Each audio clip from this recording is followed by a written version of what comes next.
नंद बाबा रोज अपने ठाकुर जी की सेवा करते हैं। और महाराज वर्णन ऐसा करें हमारे ब्रजवासी, बोले नंद बाबा की सेवा में शालिग्राम भगवान है। नंद बाबा शालिग्राम की सेवा करें और सेवा करके शालिग्राम भगवान को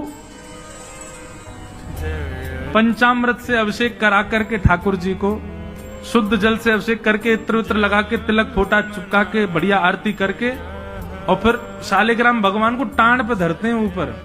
बोले क्यों? बोले कन्हैया को ये गुलाब जामुन लगे और गुलाब जामुन समझ के कन्हैया मुंह में धल ले। शालिग्राम भगवान ने कन्हैया को यूं लगे बोले कि ये रोज रोज जय जय जो है। बोले एक बार नंद बाबा ठाकुर जी की सेवा कर रहे,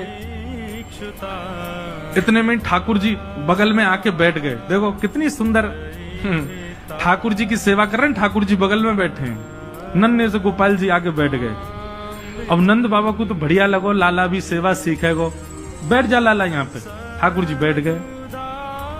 नंद बाबा ने पहले दूध से स्नान करायो, फिर दही से स्नान करायो, फिर घी से स्नान करायो, शहद से स्नान करायो। जैसी शहद पड़ो शालिग्राम भगवान पे, सोई ठाकुर जी के लार न करिया यहाँ पे। ओहो कितना सौभाग्यशाली है जे। मैं हूं मैया ते कहूंगा मैया तू मोको पानी ते मत नवाए कर, वह पानी में कुछ स्वाद ही ना होवे, शहद ते नवाए कर। नहाते नहाते खाऊ ले करूंगा बीच में, क्योंकि ठाकुर जी का स्नान भी हो जाता, पेट भी भर जाता, बीच बीच में जीव निकाल के खाऊ जाए ठाकुर जी। इसलिए ठाकुर जी का पंचामृत अभिषेक होता है। तो ठाकुर जी की तो लार न करी आई। ठाकुर जी बोले जय जय मीठो है गयो होगो, अब तो रस भरो है गयो होगो। और फिर शहद लगे को जय जय मीठो है गयो अब तो।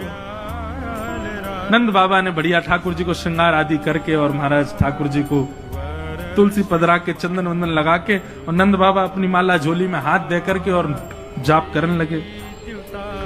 पूज्य पिताजी महाराज के मुख पर कपड़ा डाल के जप करने से मन एकाग्र होता है। ये भी एक साधन देगी। बाबा तो जाप में चलोगो।